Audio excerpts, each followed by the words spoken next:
If you're listening to this, there is a part of you that has been misunderstood your entire life. Not by others, but by you. You've called it laziness, avoidance, distraction, lack of discipline. But none of those names ever fit. The procrastinating self is not afraid of effort. It is addicted to certainty. It refuses to begin what it cannot guarantee will end perfectly, and so it waits, and waits, and waits, convincing you that later is safer than imperfect now. Perfectionism is the architect of this shadow. Procrastination is its loyal servant.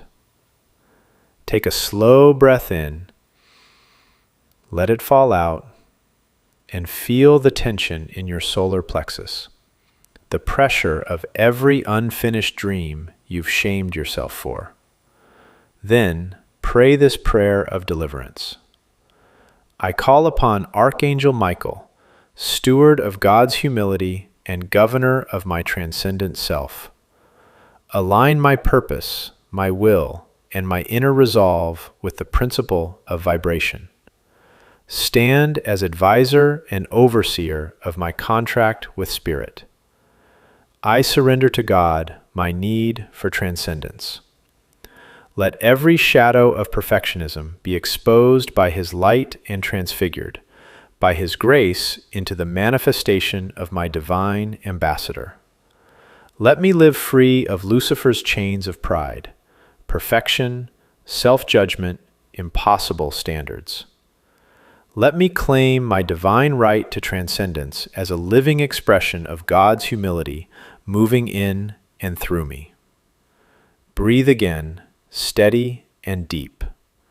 Notice the subtle release in your diaphragm, the softening in your mind. The procrastinating self is not avoiding work. It is avoiding judgment. It learned that mistakes cost love, that imperfection invited criticism, that being seen before being flawless was dangerous. And so it delays, not because it doesn't care, but because it cares too much. Your procrastinating self worships the false idol of certainty. It believes the lie, if I cannot guarantee perfection, I must not begin. But listen closely. God never asked you for perfection. Only participation.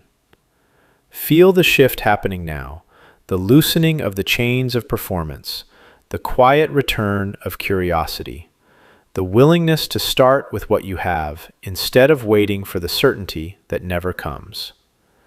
You were not called to be perfect. You were called to begin. Let the procrastinating self lay down its impossible standards and take the first imperfect, faithful step. If this prayer loosens something in you, if you felt permission, relief, or the quiet urge to begin, like this video, subscribe for more, and share your experience in the comments. Your procrastinating self can finally rest. Begin anyway.